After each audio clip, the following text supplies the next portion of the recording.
स्वागत है daily live में। आज मैं आप लोगों को मिलवाने वाला हूं ग्राम पंचायत राज बहादुरपुर के वर्तमान मुखिया शांति देवी जी से। जी हाँ, जानकारी के लिए बता दूं, जो बगल में बैठे हुए शांति देवी जी के पति सह प्रतिनिधि जीव नारायण यादव जी है, जो कि उनके मुखिया का प्रतिनिधित्व करते हैं।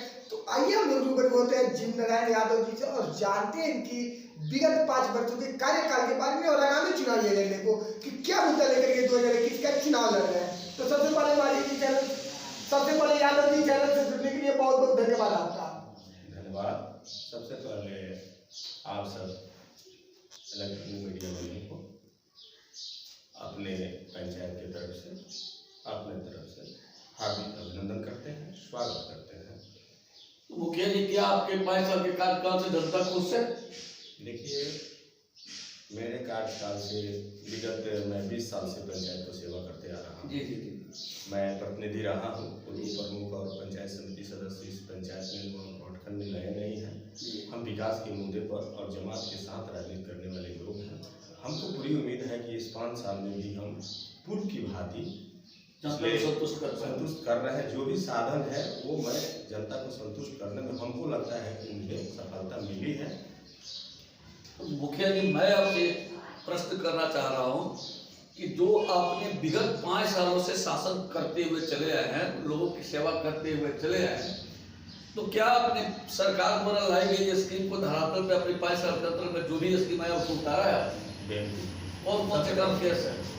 जैसे कि आप मुख्यमंत्री साहब निश्चय से पेयजल की और मुख्यमंत्री पक्की नली गढ़िया, ये सरकार का एक चुनौती भरी स्कीम है जो पंचायत स्तर पर जो ग्रास रूट पर मिला है, उसको हमने बखूबी वार्ड सदस्यों के सहयोग से और ग्राम पंचायत के विभिन्न वार्ड के जनता के सहयोग से उतारने का काम किया है।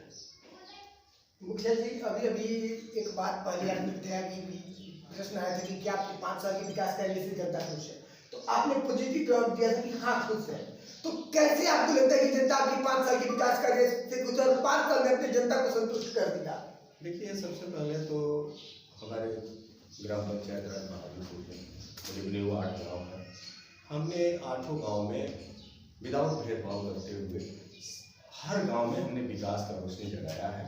जो पंचायती राज का जो राशि है जिस तरह से आता है, हमने बारी बारी से हर गांव हर मोहल्ले जो जरूरत चीज़ है वहां के लोगों से राय कर वार्ड सदस्यों को विश्वास में लेकर हमने विश्वास के साथ कार्य किया है। जो आपके धरातल पर जाइएगा तो सब सामने मिलेगा। देखिए, मैं सर्वे तो किया हूँ, सर्वे के दौरान मुझे आपके कार्यकाल दिखा है, ऐसी कोई बात नहीं है, लेकिन मैं फिर भी आपको जनता जानना चाहती है आपके मुँह से आपने कौन कौन से काम धरातल पे उतारा है, उसको थोड़ा क्रमवार आप बता दें। देखिए, सबसे पहले हम लोग चुनाव जीते तो मुख्यमंत्री साहब निश्चित पेयजल पर आया, बारी बारी से पंचायत के कार्य। तो अब तक हमारे पंचायत में 10 नल जल योजना जो धरातल पर चल रहे हैं और एक जो है मृत जो वार्ड सदस्य है वो भी कार्य 15 दिन के अंदर पूरा हो जाएगा। और 4 में पैसे की कमी से, जैसे कि जो कार्य चल रहा है, जैसे सरकार ने 6 करोड़ 61 या समथिंग या जो 33 पंचायत जिले में रखा है, जो 12 पंचायत बढ़ गया है जी, जिसमें मेरे पंचायत बहादुरपुर भी 14,48,000 रुपया जो मिलने जा रहा है 1-2 दिन में, तो उसको भी हम लोग 15-20 मार्च के पहले कार्य को पूर्ण कर लेंगे 15 वार्ड में। जैसा कि 4 नंबर वार्ड का मैंने भी सर्वे किया, तो वहाँ ऐसी क्या विडम्बना आगे काम शुरू किया? देखिए, 4 नंबर पे तो हमने काम पूरा कर लिया, लाइन पानी गिरा दिया, वहाँ पर पोल और बिजली एक तार एक फेस होने से लगातार हम लोग ऑनलाइन कर दिए हैं, वीडियो से भी मिले हैं। और जो पंकज जी हैं जो इलेक्ट्रिक विभाग के, उनसे भी लगातार है कि पोल, और हमारे कल इंजीनियर भी आए थे सुनील कुमार जी जो बड़ारू पंचायत से ताल्लुक रखते हैं, उनसे भी बात हुई है। ये जो है बिजली विभाग की कमी के कारण हमारे 4 नंबर के भोली भाली जनता उस पानी से वंचित है, जिसको मेरे पंचायत और मेरे वार्ड सदस्य की और मेरी जिम्मेवारी नहीं है, हमारे ठेकेदार के। और 7 निश्चय योजना के तहत 4 नंबर वार्ड में जो पानी नहीं गिरने का प्रश्न आता है, उसका कारण है बिजली विभाग। वो बिजली के इंजीनियर आके सर्वे करके गए हुए हैं, जैसे ही उनकी सर्वे पूरा हो जाती है वो खंभा लगाएंगे, वायर लगाएंगे, आप बिजली सुचारू रूप से देंगे, पानी गिरना शुरू हो जाएगा। जैसे कि एक तार है उससे 3 kV का उसका मोटर ये है। समझ रहे हैं सर। जी, जी। ये तो आपका पिछला मुद्दा है, पिछला विकास आपने किया और बखूबी आपने बताया जो पेंडिंग है वो आप पूरा करने का दावा भी कर, लेकिन 2021 के चुनाव में आपका मुद्दा क्या है, क्या मुद्दा लेकर आप चुनाव लड़ रहे हैं? देखिए हम लोग तो जनता के सेवक है, लगातार हम लोग काम करते आ रहे हैं। आप नली गली में भी देखिएगा तो हमने 25 से 30 नली गली और नाले का निर्माण किया है। और आपको मनरेगा में जैसे कि हमारे मीडिया बंधुओं ने पूछा कि रोजगार गारंटी योजना से जो आप देख रहे हैं कोरोना महामारी में लगातार हमारे देश की स्थिति चरमराई है। बिहार राज्य कृषि प्रधान राज्य है और सीवान जिले की बहादुर पंचायत एक पिछड़ा पंचायत है। यहाँ पर गरीबी के दंश झेला है। हमने छोटी साधन में भी रोजगार गारंटी की तरफ से हमने लेबरों को काम देने का काम वो ठीक है मुखिया जी, लेकिन आपका आगामी चुनावी मुद्दा क्या है, क्या मुद्दा लेकर आप 2021 के चुनाव में लड़ने वाले हैं? देखिए हमारे आगामी चुनाव में सबसे पहले मैं पंचायत वासियों को अपने तरफ से जो नए साल का शुभकामना देते हैं।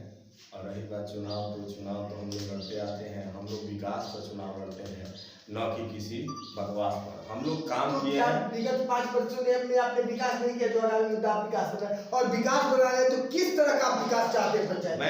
मैं लगातार आपसे पहले भी कहा कि 15 साल 20 साल से काम कर रहे हैं। हमने इस 5 साल में बहुत स्तर से जो समस्या से जूझ रहा था उससे हम लोगों को निजात दिलाने का काम किया है।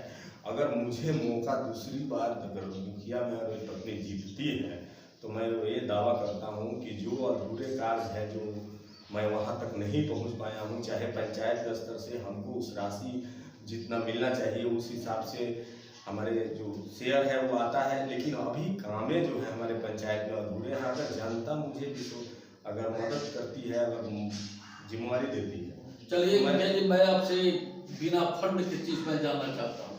ये तो सरकार का फंड था जो आपने धरातल पे उतारा।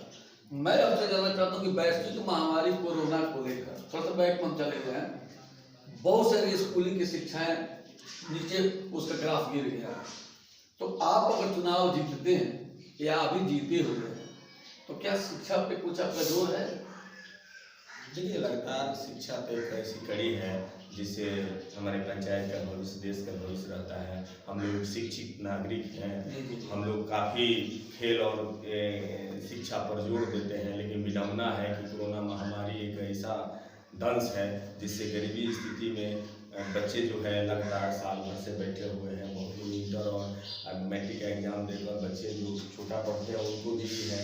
हम लोग चाहते हैं कि अगर इससे हो तो हम लोग इसके में कोई उपाय हम लोग करेंगे। बिल्कुल, आपको विश्वास दिलाना करना भी चाहिए, क्योंकि आप एक जनप्रतिनिधि हैं और आप मजे हुए व्यक्ति हैं। क्योंकि आपके क्षेत्र के लोग भी कहते हैं कि आप समाज सेवा की भावना लेकर ही चुनाव लड़ते हैं। तो ऐसा जानकारी मिलने के बाद मुझे आपसे रूबरू होना कोई गलत काम नहीं लगा। मैंने चाहा कि भाई आपकी पोस्ट में जानना चाहूँ कि उन छोटे छोटे बच्चों को फोर्स करके आप विद्यालय भेजें, शिक्षक के नियमित आने पर बाध्य करें, क्योंकि आप जनप्रतिनिधि हैं। ऐसा लोगों के रुझान भी आया है कि मुखिया जी के द्वारा अगर विद्यालय का सुदृढ़ व्यवस्था होता है हम उनके सहयोग के लिए कभी भी तत्पर हैं। मुखिया जी क्या इसके बारे में कुछ कहेंगे? बिल्कुल, हमने जो आप कहा है कि बहुत मुझे खुशी हुई कि आप शिक्षा के क्षेत्र में भी हमसे बात किया। बिल्कुल। और एक बात और हमको बहुत मजबूती के साथ मिला कि आपने मेरे नेचर को ने कहा। तो मैं पंचायत स्तर पर कार्य करता हूं और जिले और प्रखंड स्तर पर मेरा नामचीन चेहरा है। हमारे चीज़ के लिए लोग जानते हैं कि हम लोग हर संभव जो साधन तो छोटी होती है लेकिन सोच हम लोग का बहुत बड़ा है।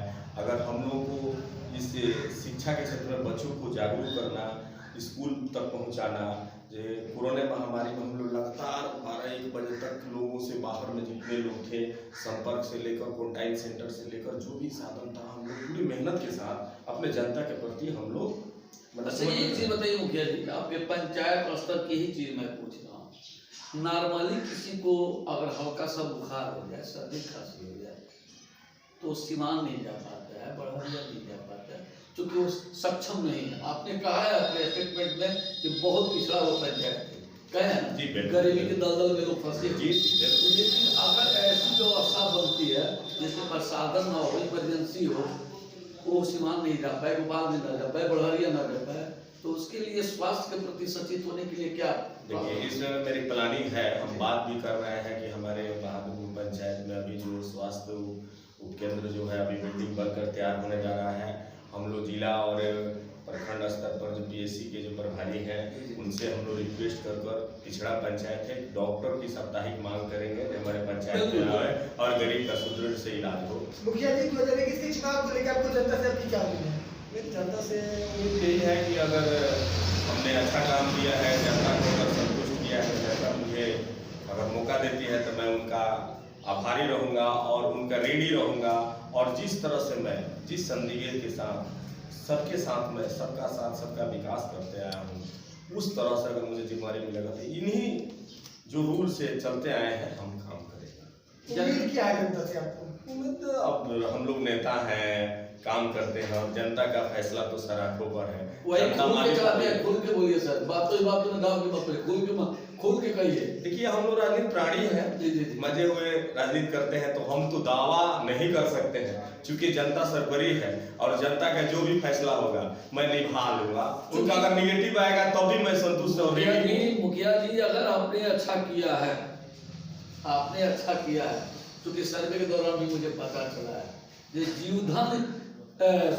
जीव नारायण जी जो एक समाज सेवी हैं और मुखिया प्रतिनिधि हैं, ये सब कुछ रहने के बावजूद क्षेत्र का विकास किए हैं। तो जब आप क्षेत्र का विकास किए हैं तो उम्मीद तो जनता से जरूर होगी आपको।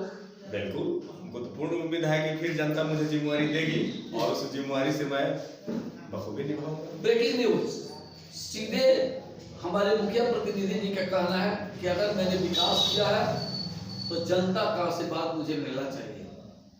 अगर आशीर्वाद मिलता है तो मैं वह विकास करूंगा जो पिछड़ा हुआ मेरा पंचायत है, एक आदर्श पंचायत के नाम से जाना जाएगा। अगर जो भी अपडेट मिलेगा हम आपको मुखिया जी के लिए देते रहेंगे। पुनः मिलेंगे एक नए चेहरे के साथ, तब तक के लिए नमस्कार।